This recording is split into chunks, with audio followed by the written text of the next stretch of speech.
Snark Squad. Babes, it's Monday evening. And babes, the pineapple tequilas on deck, the ninja slush out.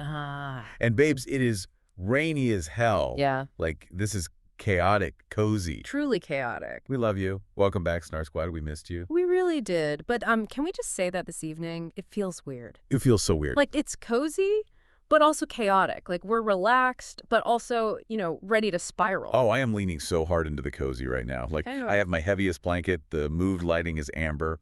I am a caterpillar in a cocoon. Right, but I am just clocking the chaos. I mean, you look out the window, and it is a literal monsoon. The sky is just this bruised, unrelenting gray. It's aggressive. The rain is literally lashing against the glass. Exactly. And the contrast between that feral weather outside and, like, our heavily curated comfort inside, it's jarring. But honestly, it's precisely the energy we need to dissect the sheer mess we are about to get into today. Oh, absolutely. But wait, babes, for anyone watching, yes, the Ninja Slush is back on deck.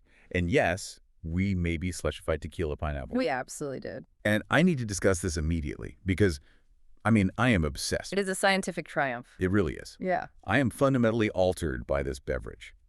The texture. It is like velvet snow.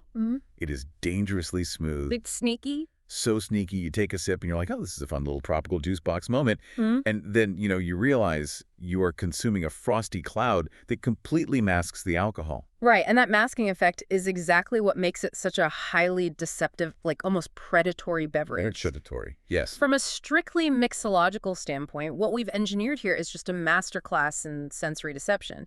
You have the aggressive, bright acidity of the fresh pineapple, right? Yeah. Which immediately dominates your palate.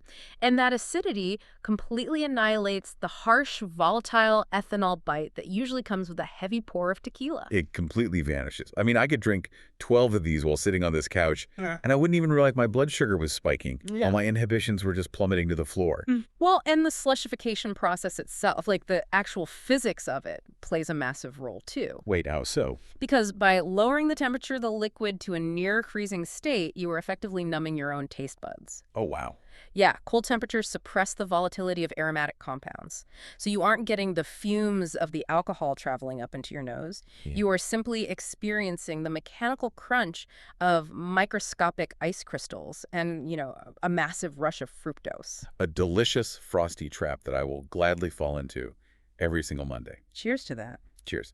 But we need to take a second because, babes, the lottery. Oh, God. The spiral begins. Where we are, someone just won $75 million. It's incomprehensible. Not us, unfortunately. Some other lucky soul. Just walking into a gas station, buying a little piece of paper, and their entire reality fractures into a new dimension. 75 million. I mean, it's a number that defies human comprehension, The human brain is simply not evolved to understand sudden, massive resource acquisition on that scale. 1 minute, you are stressing over the rising cost of oat milk, and the next, your entire bloodline is financially insulated for the next 3 centuries. Like, babes, we literally cannot imagine. I have been spiraling about this all day. I know you have. You've been pacing. I have, because what is the immediate reaction? Because, I mean, I am going full lavish. Immediately. There's no, let me keep my 2018 Honda Civic to stay grounded energy happening here. Zero grounding. Zero. I am buying an island. I want a moat. I want a fortress. A moat? Really? Yes. I am flying private to said island, and I am hiring a full-time staff whose only job is to hand me a slushified tequila pineapple every single time I sigh heavily. See, the urge to build a moat is a fascinating psychological response. Is it? It is. It's the medieval instinct for self-preservation kicking in. Because the moment you win, you transition from a private citizen to a high-value target. That is why my immediate reaction is tactical. It's not lavish. Okay, Mr. Strategy, what's the plan? I am embracing the absolute darkest arts of stealth wealth. But what is the point of winning $75 million if you look like you still shop at the clearance rack? Safety. I want chaotic, unhinged purchases.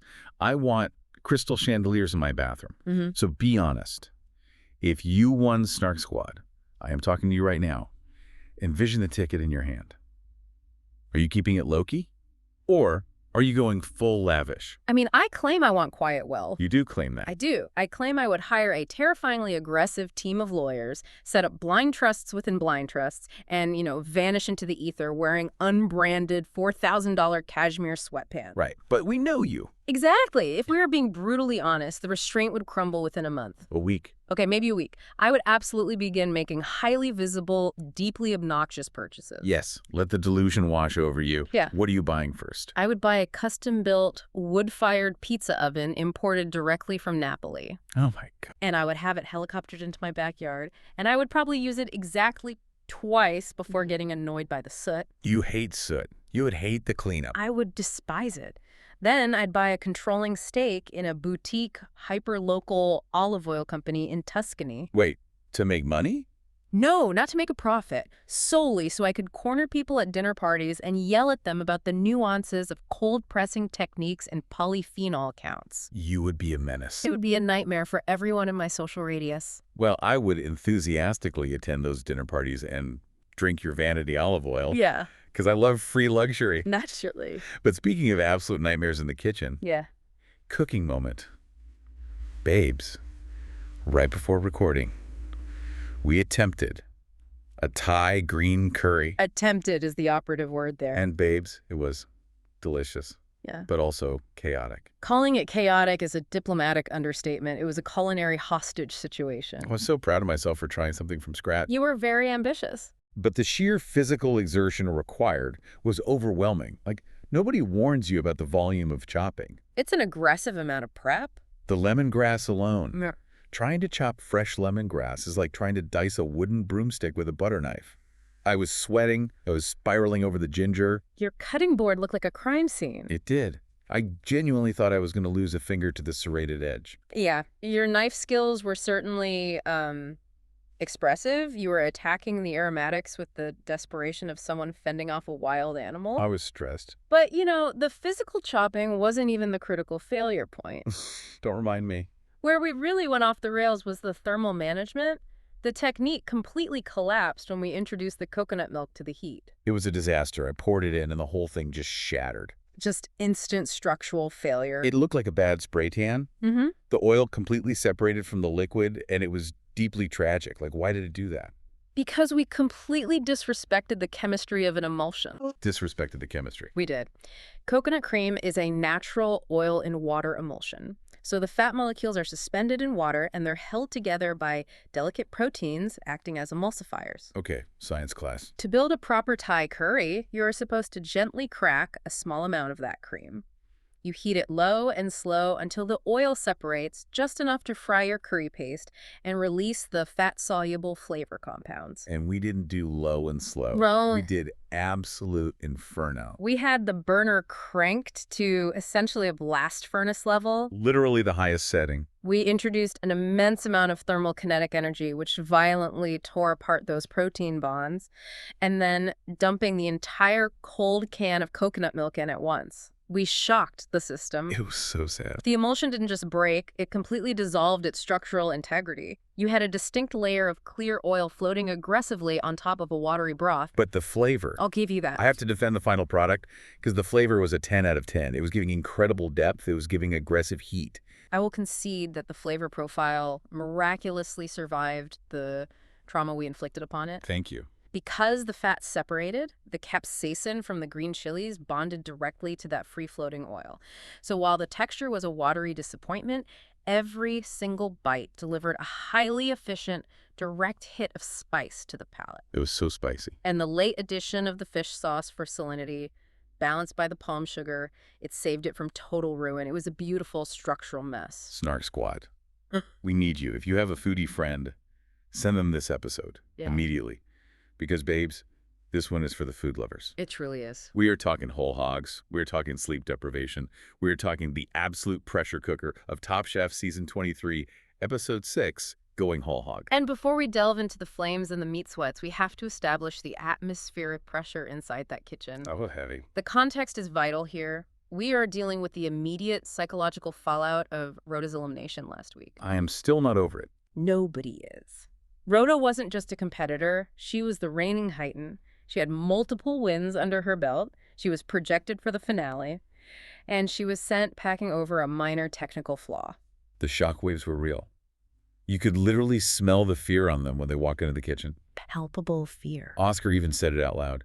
He said he realizes now that he has to be absolutely flawless. Yeah. They are terrified, and they should be, because they walk in expecting to see a quickfire challenge set up, and there is nothing. Just a completely barren kitchen. Yes. Just Kristen and Tom standing there with his menacing energy announcing an overnight, all-night elimination challenge. Because the elimination of a frontrunner shatters the illusion of safety. It reminds everyone that past victors offer zero protective armor. Cortisol levels were visibly spiking. My cortisol was spiking just watching it. But before we break down the brutal mechanics of an overnight cook, we must address the most relentless, aggressive element of this entire broadcast. The product placement. Yes. I'm losing my mind. It was a masterclass in contractual obligation that completely shattered the fourth wall. The Wells Fargo Active Cash Credit Card. I swear to you, if I have to hear Kristen Kish or Tom Colicchio seamlessly transition from talking about artisanal barbecue to reciting with unlimited 2% cash rewards on purchases, I am going to throw my television into the ocean. They shoved it into every single conversational beat. It was so unnatural. The sheer volume of the repetition was staggering.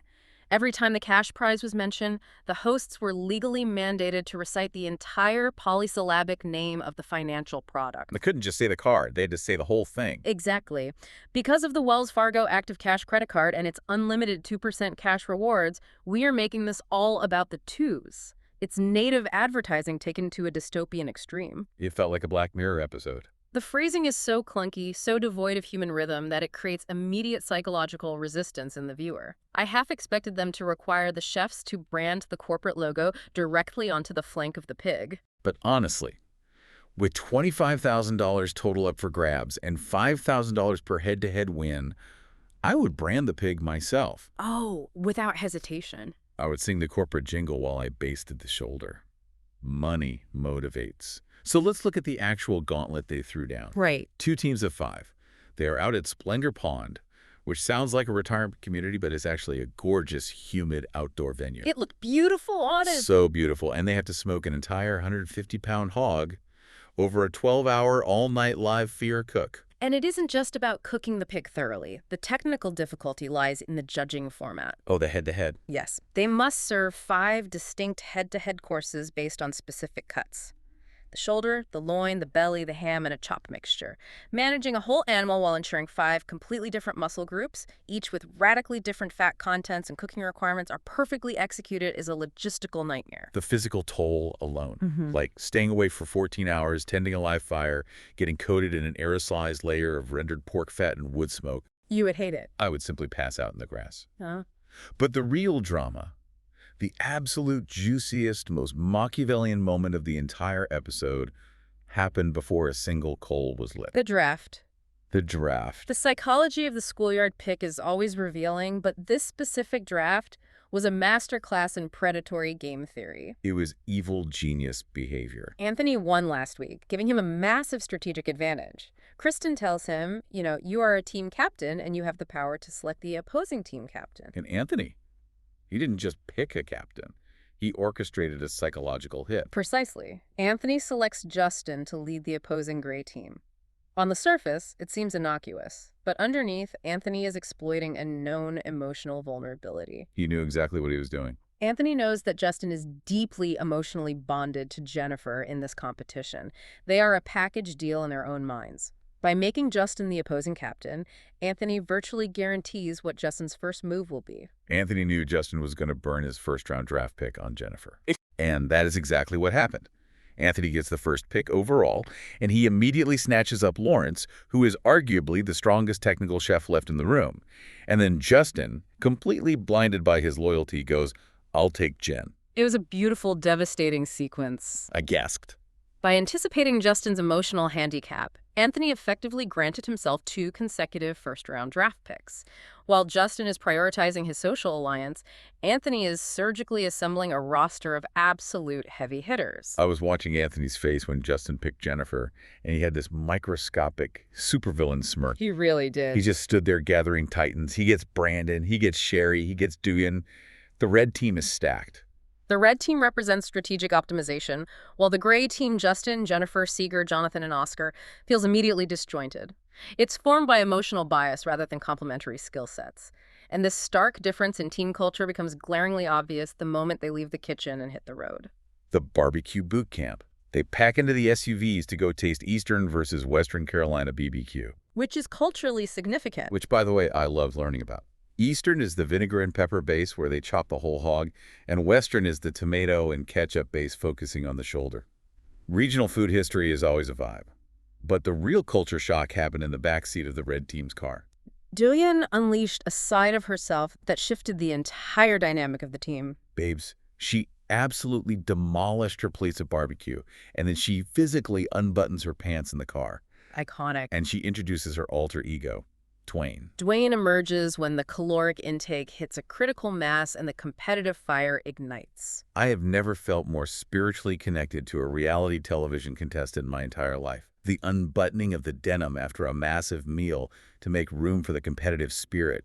Iconic behavior. We have all been Dwayne at a Thanksgiving dinner. It was a brilliant moment of vulnerability that instantly bonded the red team. It broke down those, hyper-professional barriers. And we saw another fascinating layer of bonding when the teams hit the grocery stores to source their side dish ingredients. The H-Mart trip. Yes. Lawrence, who usually has this very serious, focused French culinary aura, walks into a massive Asian supermarket and completely geeks out. He is practically skipping down the aisles. Well, finding an environment where you feel culturally and culinarily understood is a powerful stress reliever. But the true humanizing moment was the revelation of Lawrence and Anthony's shared hobby. We get this incredible cutaway of them back at the house, deeply engrossed in a conversation about Warhammer 40K. The tabletop miniature game. Exactly. They are sitting there, two highly intense masculine chefs preparing for a brutal pitmaster challenge. And they're bonding over the meticulous process of painting tiny plastic space marines green. They were debating the tactical merits of playing human factions versus elves or orcs. It's a beautifully specific nerd bonding moment, and from a psychological standpoint, it makes perfect sense. Because of the microscopic obsessive focus required to paint a 28mm miniature with a single hairbrush utilizes the exact same fine motor skills and hyperfixation required to plate a Michelin-starred dish. It's an exercise in absolute control, which provides an essential escape from the chaos of the kitchen. Nerds unite. It made me love them both even more. But the wholesome bonding abruptly ends as the sun goes down. The vibe shifts entirely. They arrive at Splendor Pond.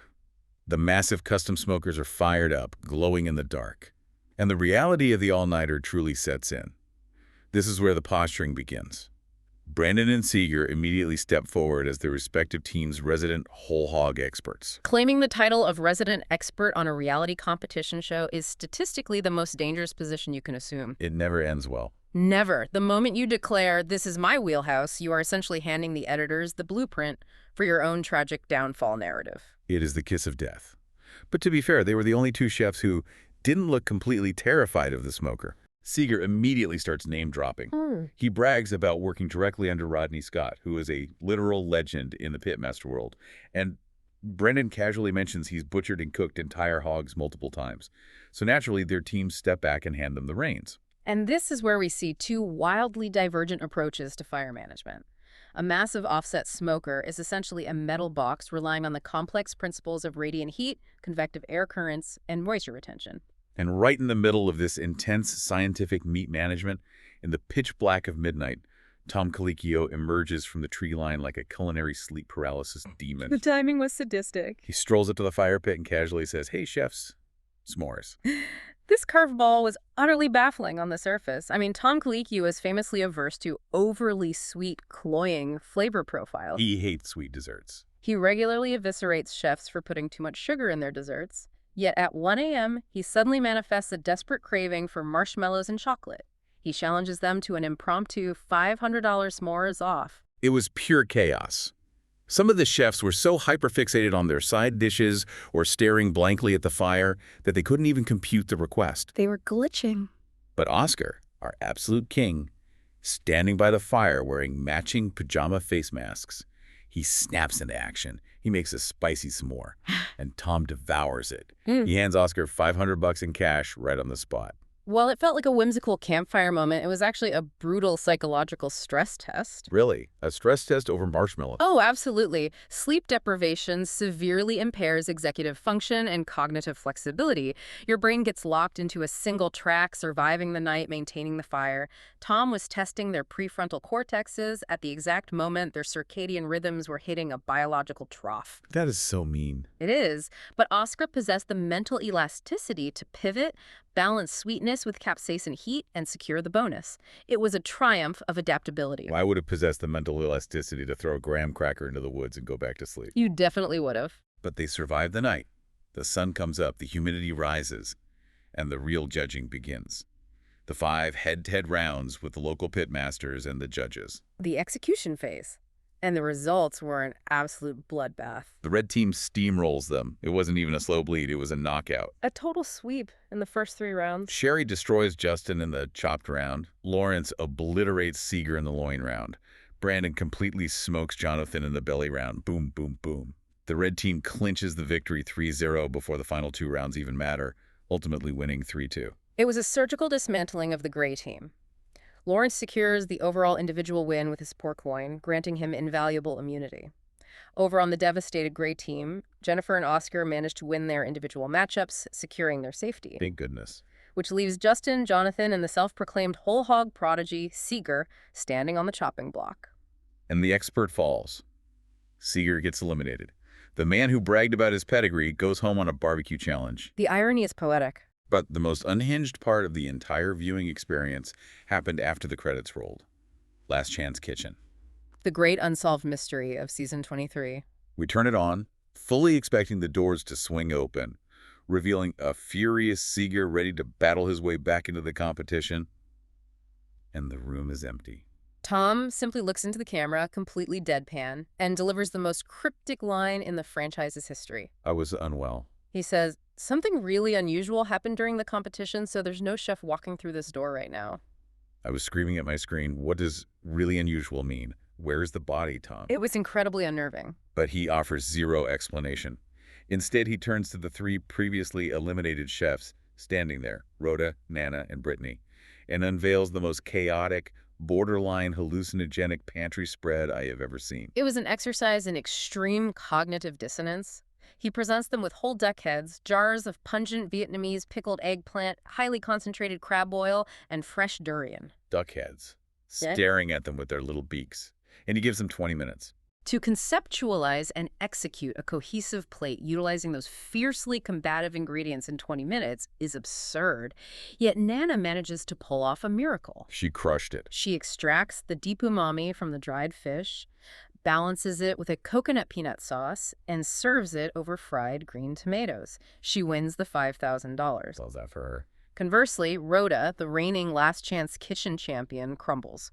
She attempts a hot and sour soup, but completely loses control of the salinity. The fish sauce overpowers the entire broth, rendering it inedible. It was a stark, sobering reminder of how rapidly the mighty can fall when the parameters of the game mutate. The absolute whiplash of this episode requires a massive debrief. Let's really look at the pressure out at those smokers, because a 12-hour cook is a marathon of anxiety. Let's talk about who thrived under that crushing weight and who let their own ego destroy their dish. When we evaluate the sheer operational success of the red team, we must give immense credit to Brandon. Team Brandon all the way. He assumed the role of the lead pitmaster, but crucially, he didn't govern with his ego. He managed the complexities of the fire without steamrolling the culinary voices of his teammates, and he executed the single most vital, game-winning maneuver of the entire challenge. The loin pull. He pulled the loin out of the smoker hours before the rest of the pig. Exactly, and the thermodynamics behind that decision saved the red team. A whole hog is not a uniform geometric block of protein. It consists of radically different muscle structures. The shoulder is dense, interwoven with tough connective tissue and collagen that requires low, slow, prolonged heat to convert into luscious gelatin. Right. The loin, however, is a delicate, barren wasteland of lean muscle. It lacks the internal fat necessary to baste itself. Right. Leaving a lean pork loin in a 250-degree smoker for 12 hours is like putting a delicate silk blouse into an industrial dryer on the highest setting. You aren't cooking it, you are obliterating the material. A perfect analogy. Brandon recognized the biological reality of the animal. He bypassed the purist ideology of whole hog smoking, pulled the most vulnerable cut when it hit the correct internal temperature, and essentially handed Lawrence a pristine canvas. That is genuine leadership. And Lawrence. I have to take a moment to swoon over Lawrence. He literally stood there and admitted, I don't know barbecue. He didn't try to fake it. Very rare for a chef of his pedigree. But he took the absolute hardest cut, the loin, for the team. He didn't complain about the pressure.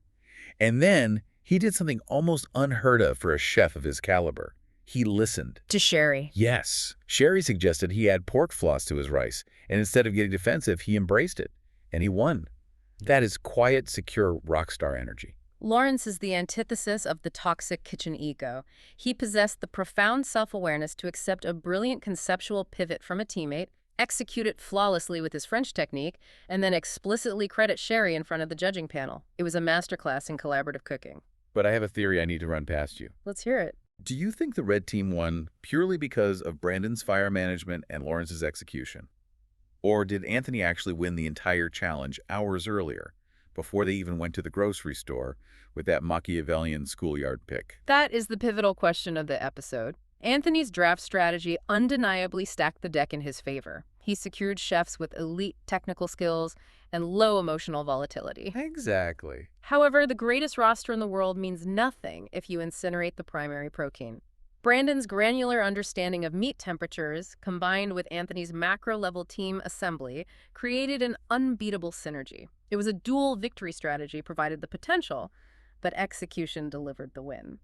Okay, so if the red team represents peak performance, we have to examine the collapse of the gray team, and we have to start with Seeger. Seeger engineered his own spectacular demise. It is a cautionary tale of hubris. It really was. He fell victim to the classic overconfident specialist trap.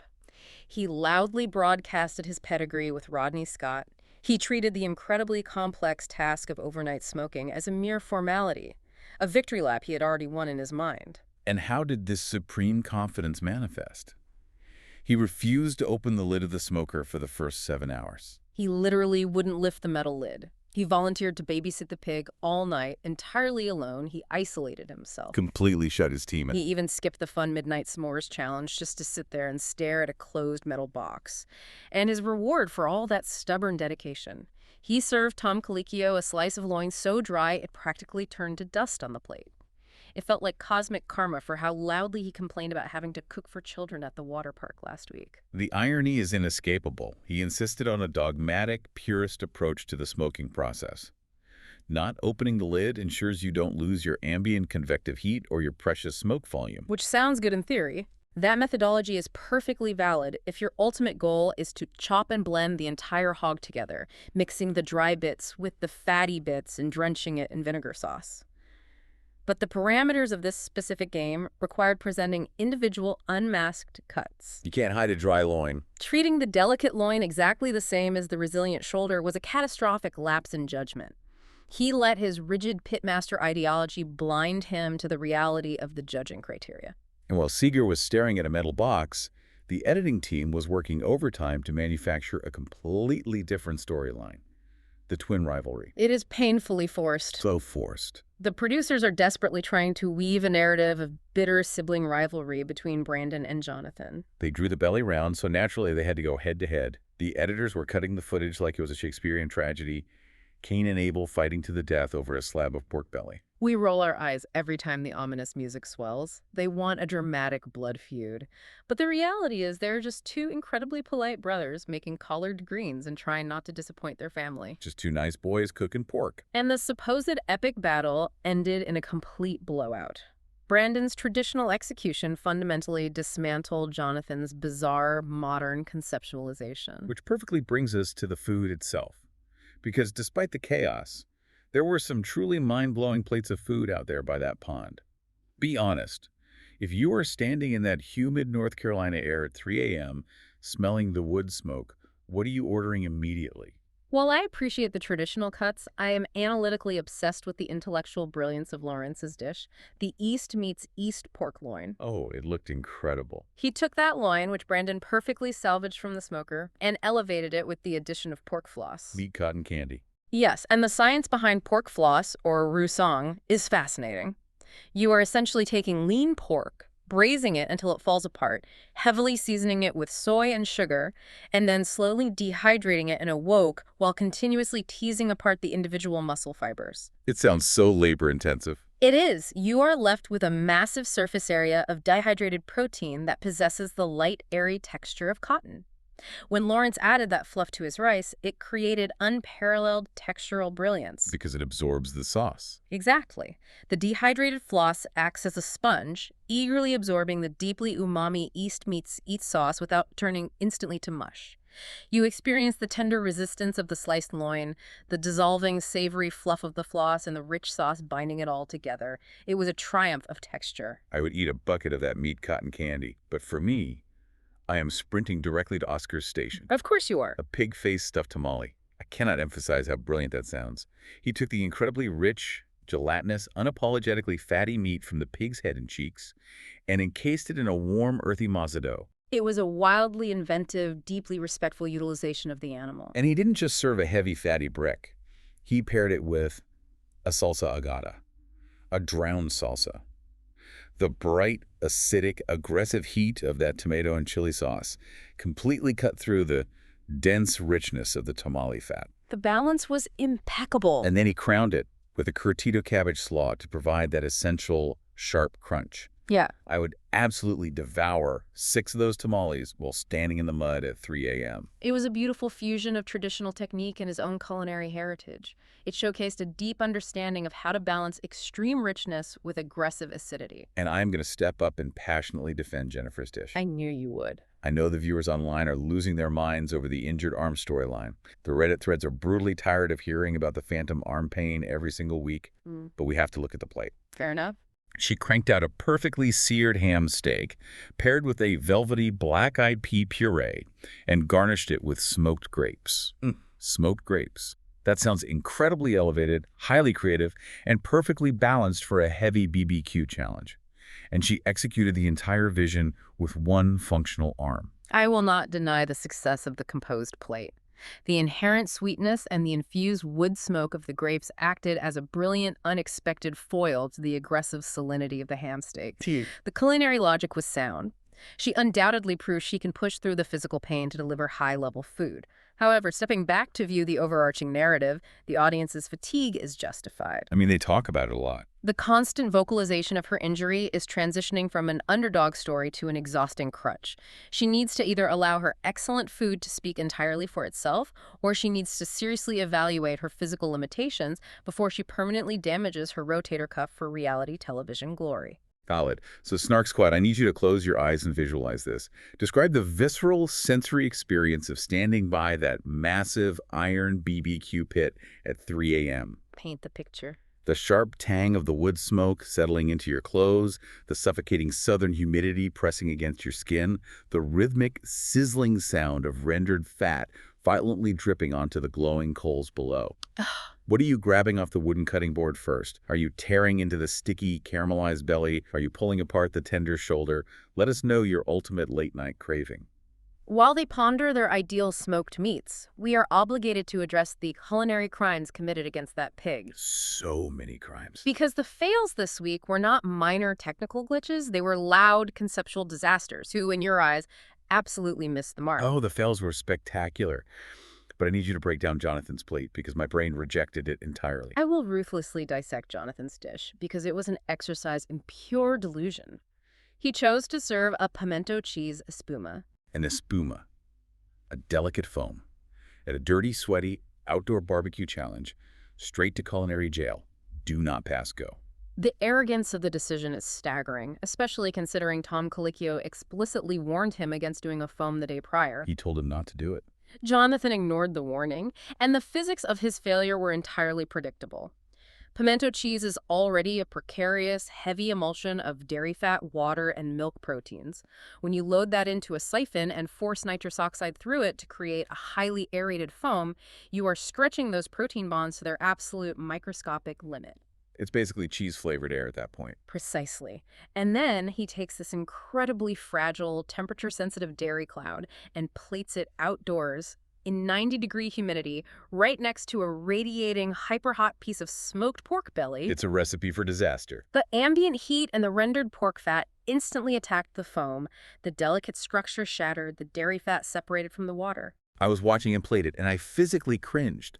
It reminded me of when I tried to make a hollandaise sauce in a blender that I had accidentally let run too long. It got too hot and just instantly wept into a sad, greasy puddle. That is exactly what happened. It broke into a watery, oily puddle of yellow liquid pooling around the meat. Tom's physical reaction, like the sheer disgust radiating from his face when he experienced that terrible, slimy texture, was everything. You do not serve aerated cheese water at a pig roast. It defies the very soul of the cuisine. But Jonathan's puddle was almost matched by the sheer, unsettling aesthetic of Seeger's dish. The self-proclaimed expert, he served the judges a crispy pig ear terrine, a highly structured geometric terrine. It looked like something you would be served at a sterile, minimalist Scandinavian spa. It was completely monochromatic and gray, and he paired it with a mustard-based carrot BBQ sauce. It made no sense. A carrot sauce. Nobody wants a gray ear terrine smeared with carrot puree at a backyard cookout. The aesthetic presentation was profoundly alienating. Barbecue is inherently associated with visual warmth, deep mahogany barks, vibrant red smoke rings, glistening caramelized fats. Seeger presented a dish that lacked any visual signifiers of the cooking method. It looked so cold. Serving a cold, hyper-precise, rigid terrine at an overnight BBQ challenge is like wearing a bespoke, sharply tailored tuxedo to a muddy outdoor music festival. It is technically an impressive feat of construction, but it fundamentally misunderstands the environment, the assignment, and the audience's desires. Know your audience. Combine that sterile terrine with a chalky, overcooked piece of pork loin, and it was a complete misfire on every conceivable sensory level. It was tragic. But we absolutely cannot move on without discussing the audacity of the Justin drama. The sheer, unadulterated shade of Justin's behavior requires a close look at team dynamics. Oh, it was wild. He makes a deeply underseasoned, incredibly boring milk bread sandwich. He serves it, he stands before the judges' table, and they completely rip his pork shoulder apart for lacking flavor. He decimated the meat. But then, they praise the texture and the bake of the milk bread bun. And Justin just stands there, nodding, soaking in the compliments. But babes, Justin didn't even make his own bread. Jennifer made the dough for him, with her one good arm. It was a staggering display of credit theft. He was the captain of the gray team. He demanded the leadership role. He proceeded to produce an underseasoned, entirely underwhelming sliver of pork shoulder that failed to highlight the smoking process. He brought nothing to the plate. And the singular saving grace of his entire plate, the only element that prevented him from immediate elimination, was a bun crafted by his injured teammate who he had selfishly drafted in the first round.